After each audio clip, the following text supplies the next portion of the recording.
Hello and welcome to Deadline Dilemmas ahead of Gameweek 10. My name's Rich, this is Fantasy Football Scout, and don't forget to like and subscribe on the video if you're watching. And there's two people here today. Obviously, as always, there's Pras, who's rushed back from work, I believe, Pras? Yeah, I'm traveling. So yeah, there was a dinner. And this is my hotel room. And, welcome to Scoutcast. This is Seb. Sorry. I mean, this is Pras and Deadline Dilemma. Yeah, so welcome, Andy. No Seb this week. And yeah, we've got Andy, who's recovered from his mystery illness. Yeah, mystery illness. Yeah, I didn't know who I was on Monday, but I'm feeling much better now. But yeah, thank you so much. I obviously reached out and said I hadn't been on a stream all week, and you guys were lovely enough to say, yeah, come and join us. Everybody else declined, so thank you guys. Yeah, it was killing you, wasn't it? You had one of the best game weeks of the season, or best 2 game weeks in a row, and you couldn't flex your rank. So I know, it's terrible. No one would have me. I know, but we managed to squeeze you in just in case Praz's internet didn't hold up. Yeah. And it's weird doing all the buttons with you on the stream, but I'll try and not show myself up like I did on Monday.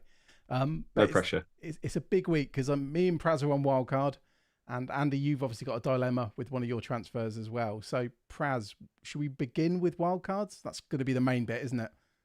Yeah, or we can start with Andy's team and just brush it off because it's so super so beautiful, good, isn't it? It's better than our wildcard teams, and we can just say, okay, bye, Andy. Your team looks amazing. We know what happens next.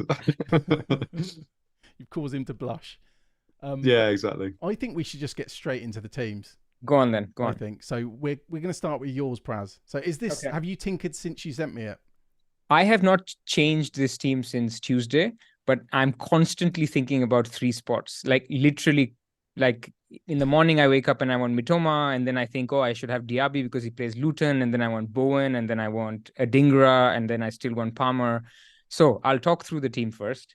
So Areola and Strakosha is my goalkeepers, and that doesn't change. So that's all fixed. Gabriel Tsimikas is fixed. Cash is, I would say, 99% fixed. And then I have the 2 problem spots, which is at the moment Gehi and Maguire, but it could be a 3.9 defender or someone else who we'll talk about. Then in midfield, fairly straightforward with Salah, Saka. I made my mind long time ago that I'll keep Son, so Son stays. And then these 2 spots that I'm still not even close, which is Palmer and Bowen. Palmer and Bowen can be Gordon and Diaby. It could be Mitoma and Diaby. It could be, Adingra and Mitoma and all other things in between. And then in attack, I have Haaland and Watkins. I think that's all set. But the 3rd spot on Archer could be João Pedro, who's just scored. So I'm still not set, and I'm still waiting for some epiphany of a press conference of somebody saying, oh, Pedro's starting tomorrow, or no, Adingra is going to start the next 4 games. Most likely we'll get none of that, but that's where I am. And I think you've really nicely also shown in this table, which I had sent you, what budget I have and what I can enable. So I'd love for you guys to tell me, like, what do you think in terms of my options? I can go for option 1 is I can go for a Martinelli, which is basically the high upside. But then the compromise is that my 5th midfielder is Palmer, who I'd have to play pretty much every week because my 4th defender is Maguire.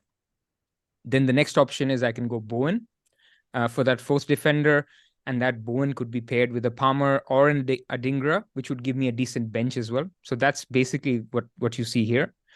I could go Bowen and Palmer, and if 5 million defender becomes interesting, like in a Estupiñán, I don't think he will. That's an option. Or I can go Bowen and a Gordon. I don't really love Gordon, so we should talk about him as well, but I'll just go through all the options. And then the last one is E, which is something that I'm very tempted by, which is having Diaby and Mitoma, but no bench whatsoever, because I'd have Brathwaite, I'd have Charlie Taylor, Mubama. So it does scare me, but that 11 is probably the best that I can afford. So Andy, as a non-wildcarder, which option do you like? And in general, what do you think?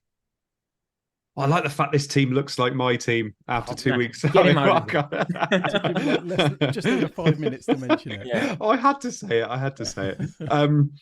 I like the general. I mean, the general make of the team is how you would expect most wildcards to have gone this week. I would have thought you've got all those heavy hitters in there that you have to have. You obviously got the double Arsenal, which I think is integral now, considering then 2 of their next 3 fixtures. talk me through, because Flappy's mentioned this a couple of times as well, and he praised you as some kind of a god, saying Maguire needs to be in our teams because he solves a lot of our issues. I personally, especially if money is so ridiculously tight, and you're obviously finding this now. 2 weeks ago when I wildcarded, it was so hard fitting everybody in on under 100 million. And I'm assuming, did you have the same? Was it under 100? I didn't even check. It's too depressing. Yeah. But it'll probably be under 100. So what is it with Maguire? Is it just the fact he's playing? Because No. I'm even looking at it and thinking, I'm not even sure, because obviously Varane's back now as well. Is he going to keep his spot? Obviously, he's playing okay at the moment as well, and he's getting a lot of plaudits. But, I mean, surely just knocking him down. You got 4 other defenders there that are pretty good, haven't you? I do, but this is the thinking, okay? Let me beautiful mind my defense with you. And people who are thinking of a 4.5 defender. The reason why I like Guehi. So first, let me talk about Guehi, and then I'll talk about where Maguire fits in. So Guehi fits in really well because in my defense, pretty much everyone has Gabriel, Cash, and Tsimikas. I mean, if you're wildcarding, and even if you're not, people are close to it. So Gabriel plays Newcastle away in game week 11. That's when Guehi plays Burnley, right? Mm-hmm. Then I have Tsimikas, who plays Man City. That's when Guehi plays Luton. And then I have Cash, who plays Man City in game week 15. That's when Guehi plays Bournemouth. So my 3 defenders, the one fixture that is terrible for them, Guehi's the man. He steps up each of those 3 weeks. Now, where does Maguire fit in? When I have Palmer, I'm happy to play Palmer pretty much every week. Game week 12, he plays Man City. Who does Harry Maguire play in game week 12? Luton at home. So that's the thinking. That's the rotation that I'm trying to bring here. Of course, injuries come and spoil the whole thing, but that's why I've not gone for a Charlie Taylor. And I think if in that one fixture I can get away with not playing Palmer, I play Harry Maguire, Luton at home, which is, of all the things we are, I think Luton at home, I would still back us to keep a clean sheet. So that's the thinking. It's interesting because, I mean, just based on me, so this week, I've got 2 free transfers and I have 0 wiggle room. And trying to move to players I want with no money in the bank has been so tough to work out how to do it. And I just wonder whether that 0.3, even if you just keep it in the bank, could really help in a couple of weeks' time when you're having to make a move to, like, I don't know, whatever player it is, whatever fixture swing there is, whether that's a better way rather than Maguire against Luton at home, when it could be that he doesn't even play that game. It's possible. It's tough, isn't it? I get the rotation. The rotation with Guehi's really nice because of when you need him to play, it works really nicely. And that's why, I went with Mitchell on mine, because the Crystal Palace fixtures are quite nice and they're good defensively. But yeah, I don't know. It shocked me when Flappy was texting me going, Maguire's the answer. I wasn't that big. I wasn't that big on it, but I was just thinking, Pras obviously mentioned Maguire and I was like, actually that works. Because something I've become really aware of, like, as the weeks progressed, is the defenders are actually quite bad. I started the week, I was definitely going to have Trent no matter what. And I've gone a little bit cold on that because it was Trent against Son. And then, once I'd removed Trent, it became quite, and I've removed Trippier as well, because I think the time's right to do that. There's just not many defenders. I mean, I even have Luca Dean in one of my teams for a couple of weeks. And I mean, it's kind of annoying that Botman's out, but hopefully he drops to like 4.6 tonight, but we don't know how long he's out for. And even then, Newcastle's fixtures aren't like amazing, are they? And then they've got stuff like Tonali's been banned for 10 months. So the defenders are bad. So really looking at it, someone like Maguire has been quite tempting. The only worry I've got to be careful how I word this. Obviously, we have to drop how good Man United are in our heads, I think. No, they're rubbish. You can be... Maybe I don't have to adjust what I say then. But so just in my head, they're not at the level of obviously the top teams. So I don't even think they're at the level of Chelsea defensively at the moment. No. Would just having like a Burnley defender, if they've got a good fixture, would it be that much worse than Maguire? Because you wouldn't have to probably take the risk on minutes, for example, like Charlie Taylor. So I do wonder how far ahead of Charlie Taylor Maguire is, even if he's nailed, which he's not. That's my only doubt in my mind. It's when you need them, basically. Charlie Taylor, by the way, is playable in game week 11 as well. Yeah, that's the thing. When Gabriel has Newcastle, would you do that? I'm not sure, but he's playable. And then the nice thing about him is in the blank game week 18, he plays Fulham away. Again, it's Burnley. But what I'm saying is it's not too bad. Whereas by game week 18, Harry Maguire may not start for Man United. I mean, in fact, I would say definitely he won't, because Martinez could be back. There could be things change. He could himself be out of the team. So yeah, I get it. I think, but honestly, let's not talk about Harry Maguire. I mean, he's fine. He's the fifth defender. I wanted to have him just for 2 days, 3 days. Maybe I won't go with him, because anyway, my main dilemma right now is I have bloody FOMO with Brighton. They've just scored again. It's 2-0 to Ajax. And they're playing Fulham at home, and they're embarking upon a great fixture run. And this is for you, Rich. I'm telling you, non-wildcarders are not going Brighton, because they are basically shifting their Spurs assets for their Arsenal assets. They're skipping on Brighton, and our edge is Brighton. Now, I know we shouldn't think like that, but in a world where there's not much difference between a Diaby, Mitoma, Bowen, and Palmer, and a Dingra, and whatever, I really want Mitoma. And so either that, or you get a Mitoma plus João Pedro instead of a Bowen, or you get an Adingra instead of a Palmer. Let's talk Brighton a little bit. What are you thinking in terms of Brighton picks, Rich? So for my team, I mean, I don't have Mitoma in my team at the moment either, but I actually would favour him to Bowen.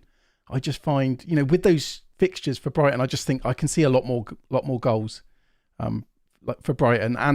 But the one I'm really looking at, and it was before his goal today, it's João Pedro, and it feels a lot like game week 1. And obviously I got stuck with him for quite a long time, trying to predict if he'd start or not. And I feel like there's the first couple of, I think it's game week 10 and game week 12 are the really, really good fixtures for Brighton. Mm-hmm. And I feel like I wouldn't even try and predict it. I think I'd just start João Pedro if I did it. And then I've been looking at all these different rotations, a bit like Pras has, with the midfielders. And I think he really does work. And I'm really, really tempted, even though my transfer value is horrific. But rotation with who? So there's a few. I mean, it wouldn't be a straight rotation. So, I mean, one player, I've got Mbumo in my team, because I think it's game week 13. We're going to want Mbumo from that stretch. So it's just trying not to book in a transfer. So I could bench Mbumo this week, start João Pedro. Then God, this is a good memory test. So then I bench João Pedro. I bench Mbumo. Then I play Mbumo at home to West Ham. Mm-hmm. And basically, it's just what I'll do. I'll put my team very quickly on the screen. Now there's 2, so it's the one on the right. So yeah, I'd play João Pedro home to Fulham and bench Mbumo, and then it probably start him in the first 3 games. But there are. There's some tricky fixtures coming up. I wouldn't ever bench like Salah. I wouldn't bench Saka away from Newcastle. And then if you look at my team on the left, the only difference is I'd have a Villa defender, or I could have João Pedro. So I could play Luca Dean at home to Luton, or I can have João Pedro at home to Fulham. I would almost flip it to you. At least I can share the way I'm thinking about João Pedro. I'm thinking of Pedro as you play him the week he doesn't play on Thursday. Like, you just start him. It doesn't matter what his fixture is. And the week he plays Thursday, you take a call. Like this week, let's say you had Palmer, Mbumo, and Pedro. Maybe not Mbumo. I mean, not everyone is looking at Mbumo. Let's say my team, if I had Diaby, Palmer, Mitoma, Palmer, and João Pedro, which I can do because Bowen plus Archer is the same money as Mitoma plus João Pedro.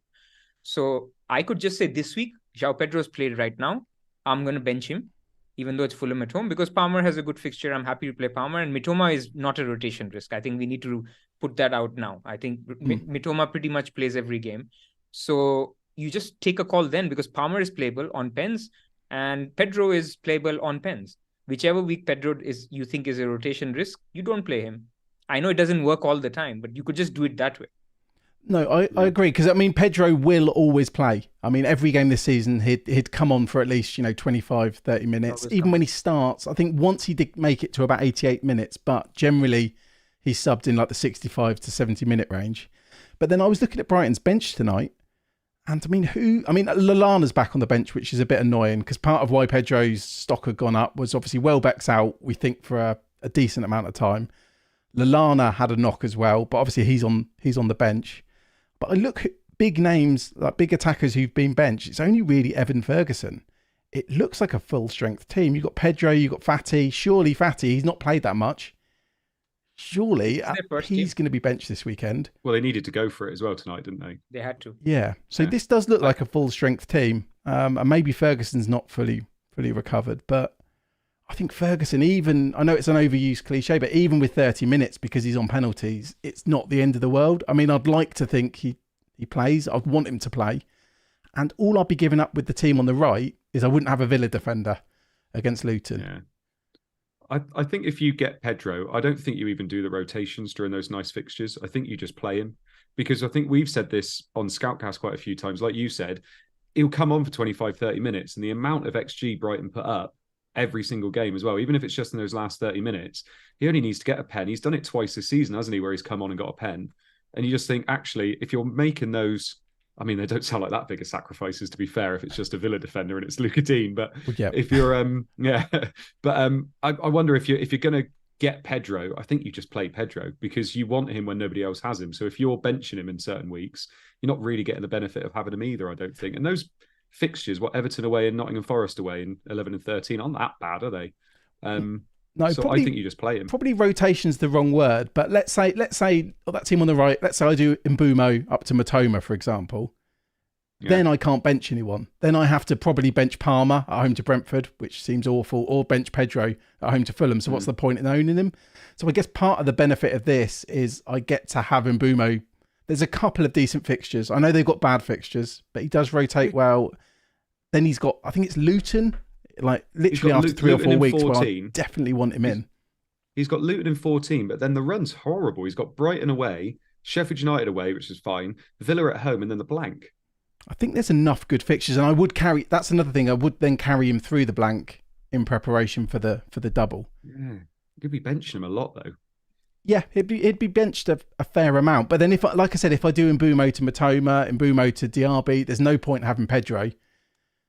No, there is point, Rich. I mean, you can also have a solid first bench. And like I said, you can just take a call on which Brighton player to start. They're going to keep playing midweek, apart from the Carabao Cup week where they have a full week's rest. Look, I think Pedro's in the first team. I think this team playing today is the first team. I mean, maybe Ferguson instead of Fatty. But Ferguson is just, something's not right. I mean, De Zerbi doesn't trust him still for 90 minutes. And he's not you can't say he's a regular starter, which is why I think, for me, the order is still Mitoma. Then I still think Adingra, because there's nobody else who can play on the right. So if you wanted Brighton, you could just, instead of Palmer, have Adingra for 4 weeks while Palmer has difficult fixtures and then move him on. So I'm also thinking about that. Like in my draft, instead of Palmer, have Adingra and pair him up with Bowen, and that's okay. But then I also like Mitoma. It's tough. I mean, Brighton's fixtures literally finish. They're beautiful up till game week 16, and then Chelsea's fixtures are beautiful from game week 16 onwards. So if you wanted to move from Adingra to Palmer, that seems like a perfect time to do it, because I can't imagine, apart from people on Wildcard, too many people moving to Palmer. I know he's gone up to 5 already, but if he's going to be this player that's on pens playing for Chelsea during that gorgeous fixture run, he's going to be worth more than 5 mil anyway. So I think that's a perfectly good move to make, personally. I guess in theory, because we're on Wildcard, we're going to be quite well set. So I suppose we could also bring a Brighton midfielder in. I mean, let's say we decide, I really want a drinker, for example. We could then just do Palmer to him. Yeah. Because, I mean, I don't want to jinx myself, but looking at future transfers, there's not really that many. And that's part of the reason why I just kept Son. Just because everything I looked at was how do I get Son back at certain points. So it was just like, we'll just keep Son. And then I guess that allows you to have someone like Maguire, because you could just use a transfer there. I don't really have any planned transfers in. I mean, Praz, if I go back to your one, do you have like a rough plan? Let's say you went with the one on the screen. Do you have like a rough plan of where you're going to be going?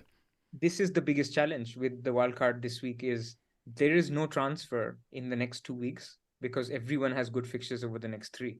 And what's worse is we'll be sitting with 2 free transfers, and you could just take the approach that, stuff happens, somebody will get injured or something will happen and I will get a transfer. But as things stand, no, there's not a single transfer, which is why you just start with Adingra. If it doesn't work out, he's benched for 1 game and Palmer is continuing to do what he's doing. He's still affordable, especially if I take Maguire down to Charlie Taylor. I've got 0.3 in the bank for any Palmer rises. I think it's doable if I wanted to do it. But then the question is Adingra plus Bowen as good as a Mitoma plus Diaby? Maybe not. Maybe then Mitoma plus Diaby is the better player. Do you actually prefer Bowen to Mitoma? Like I know Bowen's more I think they're expensive, similar. but I think they're similar. I don't think there's a huge difference. I think I slightly prefer Bowen only because of better stats over the first 8 game weeks. yeah, and I guess minutes as well. Although Matoma's minutes aren't bad necessarily. I mean, Andy, obviously you've got Bowen already. Do you have as a non-wild card? Would you be looking at Brighton players? Well, no, basically because of what Pras just said in terms of my priorities, Arsenal's my biggest priority. Like I've done everything this week to try and get Saka in basically. And when I wildcarded, it was Son to Saka and I just can't get rid of Son at the moment. So it's going to be Maddison to Saka, but it's been all about losing those Spurs to get those Arsenal.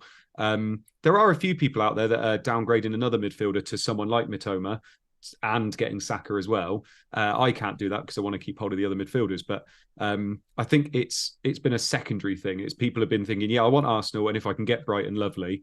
But I do agree what Pras said earlier on in the stream, saying that I think if you are on wildcard this week and you can fit a Brighton player in, they're going to be your kind of ace up the sleeve to go against what other people are doing, if that makes sense, which is quite nice. That's not the only reason you should do it, but it does seem like a nice time to be able to do it. I was going to ask both of you as well, though. You've obviously only got one player each from the team that's top of the league that's attacking, that's got amazing assets in there as well. And obviously Son, and everybody's selling Spurs assets as well. Does that seem a bit counterintuitive to you at a point as well? Because there was a little bit today where I was thinking, I'm literally like, my plan moves are getting rid of Maddison and Porro, and they both looked amazing all season. And it just seems a little bit wrong, but it's all just about fixtures, I'm assuming, isn't it?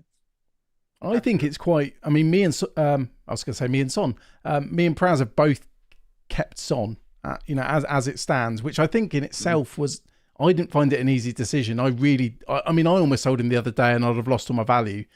So I'm glad I didn't do that. So I feel just having Son is probably more than enough. I agree. Yeah.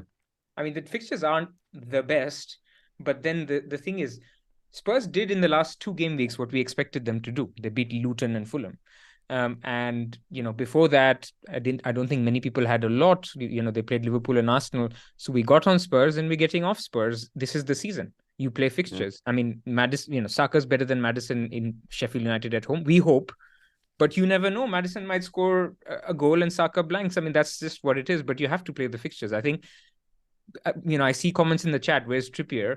This is the problem. Like, you can't have Trippier, Son, and everybody else who we have here. Even getting Son is a compromise. Like, you could go Son and Palmer to any two midfielders. We're discussing all these guys now. I have FOMO for this guy, Son and Palmer can afford you a Maddison and a Bowen, or a Maddison or a Mitoma. But we're not doing that because we want to hold Son. And I think Son is just that player where he has a goal every game. The other question I was going to ask you then before we move off your wildcards, and this is the last one, I swear. You could afford that if you did what other people are doing and obviously moving off Haaland. And neither of you have even mentioned Haaland yet, because obviously I'm assuming that's a non-negotiable for both of you. But there are genuinely people out there, even on not on wildcard, selling Haaland to make sure they can get Saka. So, for me, he's never left my team. I know I had a little bit of a flutter a couple of weeks ago with Rich. That sounds weird, but saying that I was thinking I might get rid of Haaland, and obviously it's gone fairly well for the people that have. But never crossed your minds, you two? No, my plan was always, if I didn't wildcard, I'd have downgraded Haaland, and then I'd have bought in Salah, and then I'd have had the wildcard in my back pocket. But because I'm using the wildcard, I don't want to go against it. Plus, to be honest, we've been given a load of really cheap players. I mean, like Palmer, we've got Simicast, I guess we've got Maguire. The goalkeepers are dirt cheap. We've got Archer. I mean, McBurney's, something on Archer very quickly. McBurney's injured. He's going for a scan. I mean, there is a small chance that Archer's on penalties. As in, at the weekend, it was said, Archer's not on penalties because McBurney took one. Now, even Archer's been given that little bump. Then Pedro's only, 0.7 more? I suppose. I mean, look, my answer to your question on Haaland is people did it and it made sense in game week 8 because he was playing Arsenal away as the fixture. But more importantly, cheap enablers didn't exist, at least not to the extent now, because Trippier still had good fixtures, so it made sense to keep him. Son, Maddison had good fixtures, made sense to keep them. Salah had good fixtures, made sense to keep him. Watkins was still great. So basically it was more difficult for people to afford a team, and it just made sense for Haaland to be the make way to get to it.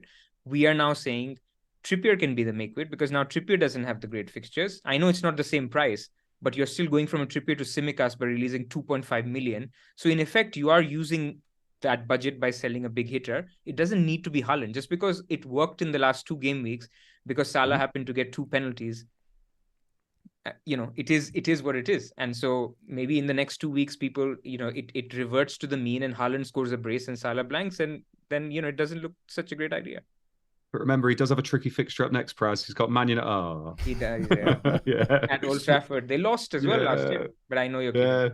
It's a good question, though, on Trippier, for example. And I mean, I bought him in just as he started scoring points, and I'll be the first to admit, it's been very, very lucky for him to get, that many points, that many assists in, such a short space of time.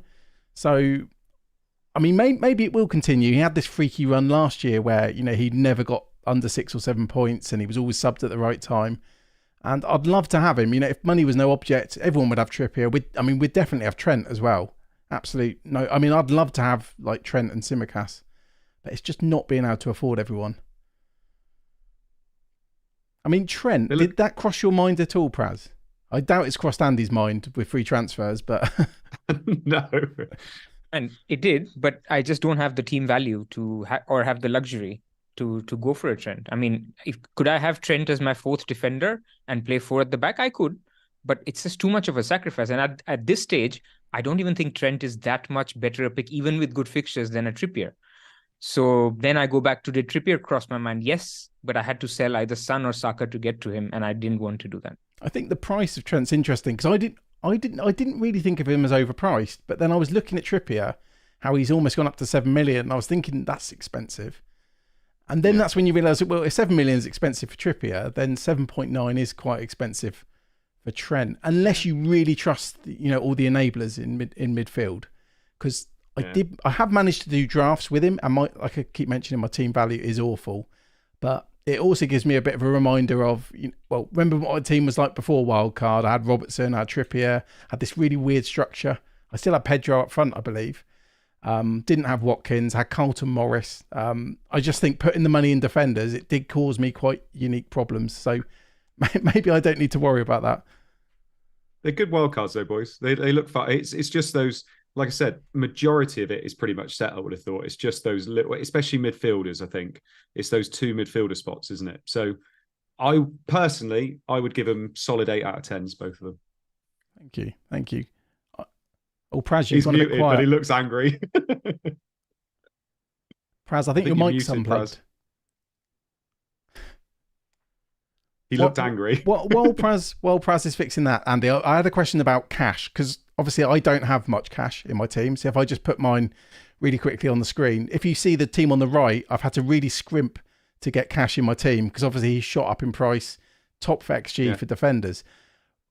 I mean, if you were on Wildcard, would you go for like a Consa or a Pau Torres over cash and have a bit more of a bench, or do you think it's a no-brainer for going for cash? This is like a couple of weeks ago when people were saying, would you, like when you bought Trippier and everybody was saying, do you go for a Burn or do you go for a Botman to cover him? And I can remember saying then, no, because those fixtures, like if you don't go for Trippier in those fixtures, you're just going to regret it. And look what happened. Obviously, Trippier went on an absolute epic couple of weeks, didn't he? And I think that's the same. Yeah, well, yeah, but I think you pay for that luck as well a little bit, don't you? And obviously he puts himself in those positions. And you look at Cash's fixtures, Luton at home, Forest away, Fulham at home. You're wanting the player that's basically a right winger, aren't you? You're not wanting to try and get a lucky Conser assist and things like that. You want Cash there. So I think if you can stretch to him, I think you definitely do it personally. Have you got the fixtures written on a bit of paper? No, I've got Lego Mane's jump on, jump off matrix on my other screen. Oh, okay. I thought you were reading a notebook then. No, so I don't have a lot of room, so I have one screen here and one screen there. Yeah, I've got. Oh, height, Pras, you're still silent. Yeah, you are. It might be worth checking the Zoom settings, possibly. Oh, I heard a noise then. But yeah, the reason I was asking about Villa was just because obviously it's made my bench very cheap. But then one benefit of having Cash and then an awful bench, I guess, is that I could move to a Stupinan if he's back, because he has been training. So whether that's this week looks unlikely, but maybe the week after or the week after that. Yeah. No, I like it. Can't hear you, Pras. Oh dear. Can you hear me now? Yes. Yay! Oh, thank You the hear me now? Lord. We're working off. I mean, I was gonna say I think I agree with Andy. Keep Cash. I don't think it's worth it because today Carlos played the match and he's coming off an injury. So I was looking for some signs where maybe Cash doesn't play the weekend. It's Luton, man. I mean, it's like, you remember what Porro could have done against Luton in the first 10 minutes. He had a shot. He almost scored. It's a 15-pointer and it's not worth, any rotation or whatever. I can't wait to get rid of Cash as soon as I get him, maybe in 3 weeks, because I think Estupiñán is right there when he's ready. And, us wildcarders, especially who didn't have Cash before, are getting on him very late. I don't have any value tied up. I can ditch him as soon as I'm done with him after Fulham. I think I saw a stat today as well that said that the average point scored by defenders facing Villa at Villa Park is in negative numbers. I think it's like -1, their average, because of their sendings off and the amount of goals they've scored at home, Villa. Wow. I think they're in negative numbers for defenders this year. So it's ridiculous. They are so good at home. And so if you can own Cash for that fixture, that's the plum fixture, isn't it? I'm glad you both agree on Cash as well, because it would also help with my FOMO and the fact that I could switch to Estupiñán, because it would be like, there's basically a dilemma. I could have like Cash and Branthwaite, for example, or I could go really middle of the road and go like Pau Torres and Dan Burn, for example. Yeah. But the latter doesn't really do much, as in it's probably safer for the longer term. But like we already talked about, there's possibly touch wood, not too much to do with our transfers in coming weeks. So maybe we can just change, Cash to Estupiñán and rotate and just hope Tsimikas is nailed, because I guess that's something we've not mentioned. There is some risk with Tsimikas, I feel. But I think so. So should we? I guess we should mention Andy's team, even though it looks so perfect. Unless you want to add anything else, Pras? 2 questions to you guys. Yeah. So one for you, Rich. Have you thought about keeping Alvarez at all? And one for you, Andy. What do you think of Diaby? So Andy, you first. So I've mentioned Diaby quite a few times recently, saying that I was a bit worried, and I know Rich has mentioned him a couple of times on Scoutcast as well. He seems to be quite a streaky player, and when he does well for a short period to medium period, and then he does go quiet again a little bit. And I'm wondering whether we're just hitting one of those quiet periods at the moment. I don't think he is somebody that can cover Watkins. And I know we were having this conversation not that long ago, and I was saying on Wildcard that I went Watkins over Diaby because I just thought that Watkins was the pick out of the two of them. I mean, Douglas Luiz has kind of emerged. I don't think he's really a pick that people should be going for. I don't mind Diaby, and I think for Luton at home and then those fixtures, yes, he's somebody you can get in, but I'm barely seeing him on wildcard teams, which I think says a lot about what he's done recently. I think, because how much is he now? 6.5? 6.7. I think people are going to struggle to pick him over, say, Mitoma, Bowen, Palmer as well, Gordon. I think a lot of people are going to be picking those players over him. But, if you can have that triple up of Cash, Diaby, Watkins, I still don't think it's a bad move, but I think people will go elsewhere at the moment. Yeah, just to touch on that, I mean, it's been the minutes with him that's worried me. I mean, they've improved slightly. I think in the last game he did a bit better. He's only played a few minutes tonight in Europe. I just don't fully trust his minutes. And I would prefer Mitoma. I'd prefer all the midfielders I've got at the moment as well. And I think something we've not mentioned with Villa is obviously the best fixture is like straight out the gate. It's that Luton at home. Yeah. Then, I mean, they are still good, Forest away and Fulham at home, but they're not as good. This is literally the banker, as it were. And even in my Dean draft, just to talk about a Villa player, I potentially would even look to sell him if I went for that one after the Luton game was out the way.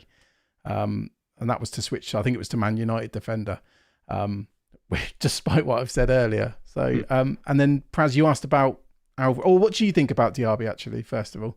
So look, I think it's Luton at home. I think Villa scoring 4 goals. I mean, they were in the mood tonight. They've been in the mood. And if it's one of those games, in the Spurs game, we said had Spurs scored in the first 10 minutes, that could have been 4-5-0. I just want a second piece. Everybody has Watkins now. So I just think it's not a bad pick. Again, in the context of Mitoma's right there. There's other, Gordon's right there. After 2 games, Gordon's played Arsenal. I'm happy to get to Gordon if I don't like Diaby. I know Diaby plays Fulham at home, But look, we'll have a transfer to make in game week 30. So I'm thinking about it. Like in the options that I presented, there's the Mitoma and Diaby option. I don't think that's a bad one. It's just always with these drafts, though, it's what do you give up? Because I put together a draft yesterday. I put together loads of drafts, but I thought this is perfect. This is the one. And then someone was like, oh, you didn't want Saka. And I just completely forgot to put him back in my team. And it still looked really, really good. And obviously I'm going to have Saka. But there's so many options. You can literally have someone like Saka not in it and still be like, oh, wow, that's actually a good team.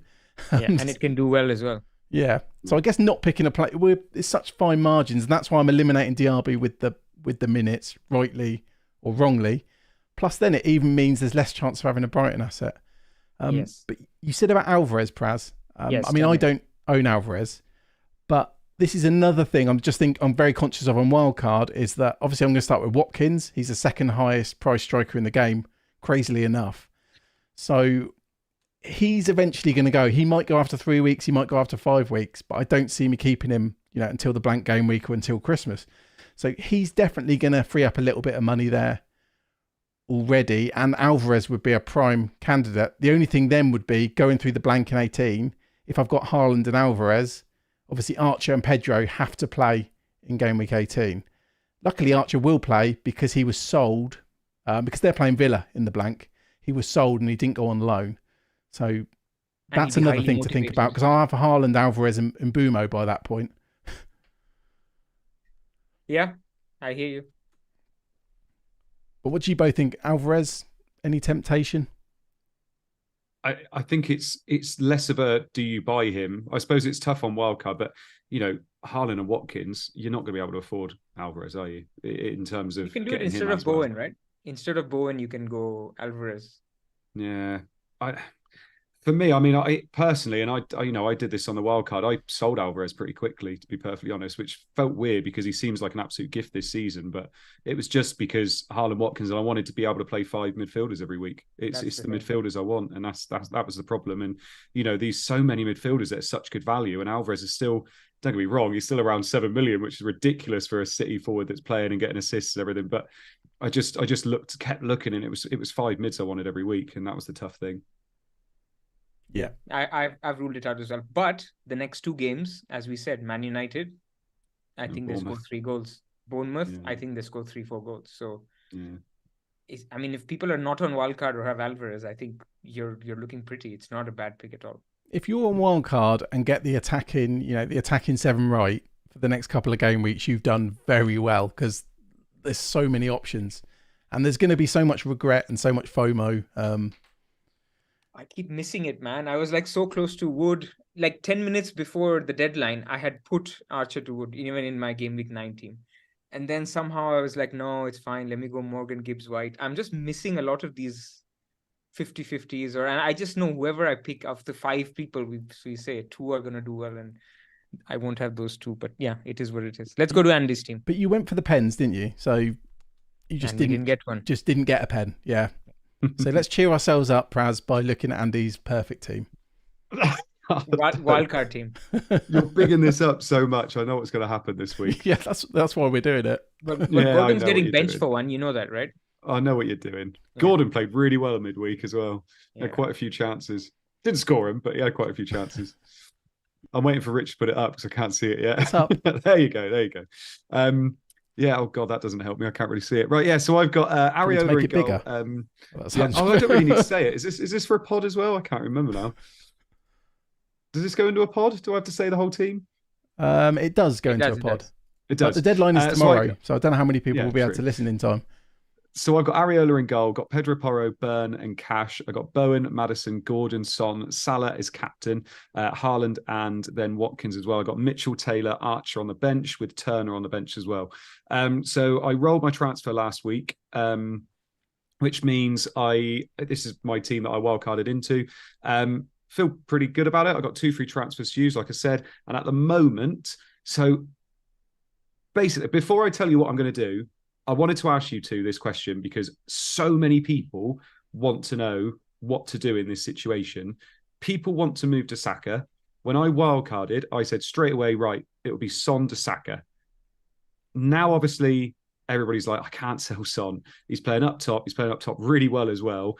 They just seem to be in such a good fluid moment, and he's on pens too. Would you do, so if I go to you first, Praz, would you do Son to Saka? If you had Son and he was the only way you get the Saka for free, would you do it? I mean, how can it be the only way? I mean, there has to be another way if you have two transfers. And if I don't know, isn't for anybody else in the community for free, if that was the only way they did it with one free transfer? Yeah. I mean, it's easy to say you can sell Son, but it's not, you can't watch Spurs and say you want to sell Son, man. He's playing up top. He needs he needs 2 chances to score a goal. We're talking about a goal, not an assist. It's very hard to sell Son. If I was in that position, to be very honest, I would say, hey, Saka has Sheffield United, but I'll just find a nice sofa. Then he has Newcastle away, which is one of the toughest fixtures. So I'll just deal with it then with 2 free transfers. I might be tempted to do that. I don't want to be dishonest and say just sell Son for Saka, because I'm not doing it on Wildcard. I think quite a few people are waiting for 12. So saying just forget about the Sheffield United game and then go in 12. But Rich, what would you do if you only had 1 free transfer, no money in the bank? Would you do Son to Saka? Pras makes a good point on there obviously being the Newcastle game after. But I mean, I'd rather have Saka than Son. Put it that way. I'd much rather have. It's just, I guess it's whether it's worth the transfer. And I feel like there's always going to be other ways to do it, like Pras alluded to. I mean, let's say you had 1 free transfer. I'd maybe look at doing a hit if I was, completely set on getting Saka and keep Son. Because, I mean, I know how you're going to enable it in your team. But, I mean, even if you didn't have, like, expensive defenders, you could maybe look at a hit. Do Bowen to Matoma and Maddison up to Saka for a hit. It does feel like one of these ones, though, where in recent weeks I've only had Son, and before that I had no Spurs, and I've just had to get through certain games where I just have to take it on the chin, and it hasn't actually been that bad. Even the other day when Maddison got 9 points, and Porro got a clean sheet, it wasn't like the end of the world. I think sometimes in our heads we can build this up to be the worst thing ever. I think Saka's biggest ever FPL haul, if that means anything, was like 16, 17 points. The week everyone captained him, or I captained Kane and everybody else. That was the one. That's the main reason I remember it. Scoutcast boys did a Captain Saka, didn't we, mate? We did. That was the only good moment of last year for me. It was, yeah. But yeah, so I'd rather have Saka than Son. Sorry, this is a really long-winded answer, but I think sometimes you just gotta hold your nerve, get through this one. You'll feel a lot better about it if Saka only gets like 5 points or something. I'm almost going down the route of if it's Son to Saka is the only way you can do it, I don't think I'd do it. But I think if you have to get Saka for a -4, I think I'd just wait till 12 now. I think that's the way to do it, because if you're taking a hit and he doesn't get anything against Sheffield United and then he's got Newcastle away, like everybody's going to be jumping on him in 12 and you haven't really got that benefit. So I think I would wait if you were having to take a hit for it personally, because there's, you can easily get a Brighton midfielder and just say, right, just forget about Arsenal and get a Brighton mid, for instance. And I feel like that's probably the way to go. I don't know if Praz agrees with this, but I'd almost think my biggest priority, if I, let's say I had a team similar to this, my biggest priority would probably be getting Tsimikas in, despite there's the risk. I just feel like he's a no-brainer at his price, and I'd want to get him in as soon as possible while this good run continues. Or an Arsenal defender. Yeah, I mean, I think Gabriel. you can take a call. If you have none, then Sheffield United is as banker a clean sheet. Now, we know what happens when I say that, but is as banker a clean sheet as it gets. We look at market odds, we look at underlying data. Both of them point to a clean sheet for Arsenal. So I don't see why you would get either Tsimikas or Gabriel this week. Yeah. So on that note, so what I've decided what I'm going to do now, and I obviously had to think about this for a little bit, but I'm probably going to do Porro down to Tsimikas and then Maddison to Saka. So it means that I've got Saka for those 2 games, which in my head I thought was the priority. I wanted him for Sheffield United at home and Burnley at home. And then Porro, who using FPL team, I was looking through it every week and I was like, actually, Porro's fixtures for his offender, I know he gets forward, but I wasn't that enamoured by the defensive fixtures. And actually, Tsimikas, I'm looking at him thinking I'm playing him pretty much every week. So I thought that move was okay, to be perfectly honest. I've got Mitchell there to sub in for players if I need him to as well.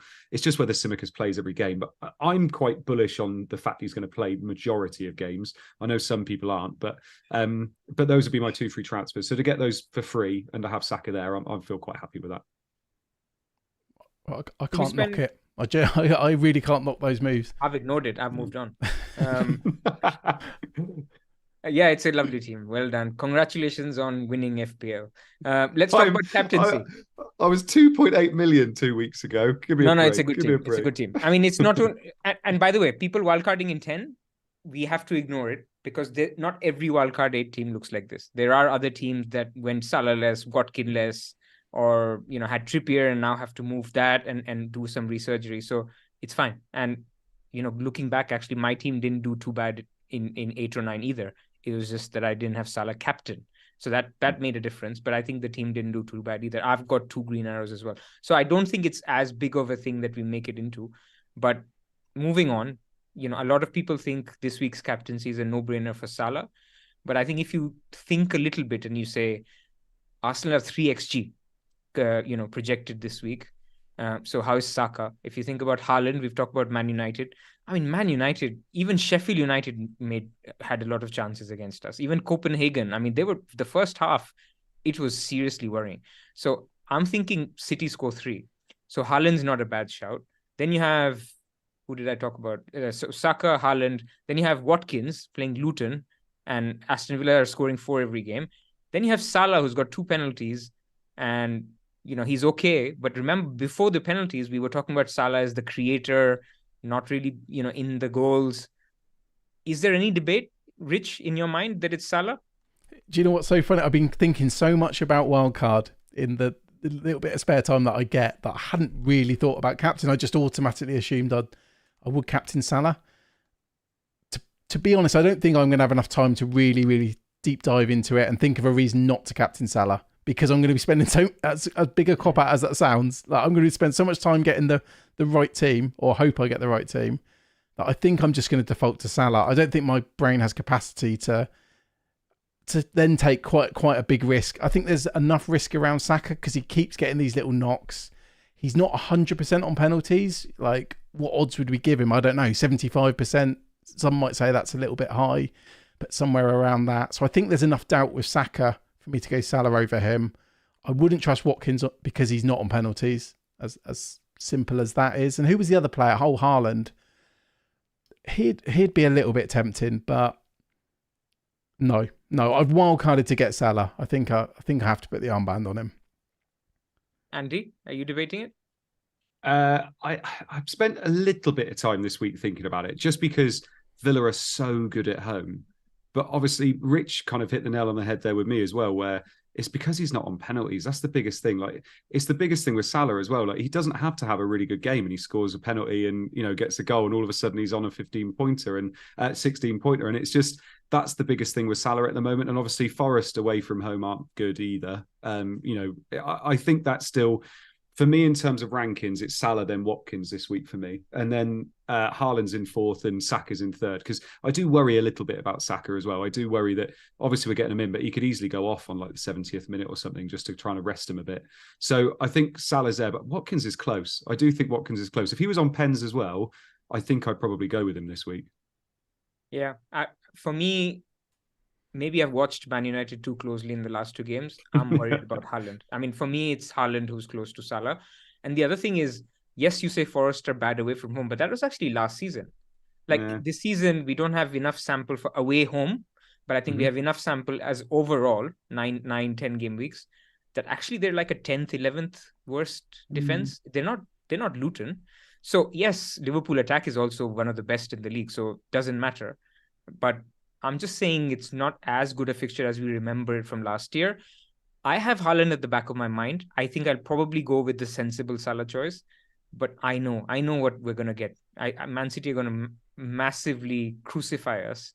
And maybe as a fan, I'm thinking maybe if I hedge a Haaland captaincy, I won't feel so bad when we get smacked. But maybe that's not the right way to play. But I worry. Looking at our team last 2 games, even though we won, it's not good. It's a fair point. I don't think of Forest as like in the Luton or Sheffield United or Burnley category. So basically the promoted teams, but it's still Salah at home. Right. I'm going to do it. I mean, I think it's such a great week, and yeah, you could probably put arguments forward for so many different captains this week. Yeah, it's good. Just got to make sure you own them all. Yeah, that's going to be the stress, because also the deadline's tomorrow. It's not long after work ends. Salah's just scored a goal just then. Pedro off on the Did he? 78th minute. Yeah, Pedro's. Yeah, Tempting. I want some opinion from Brighton fans. I think I'm going to go down that route. I think it's going to be hard to resist. Talk to Joe, talk to FPL Instinctive and Simple Gull.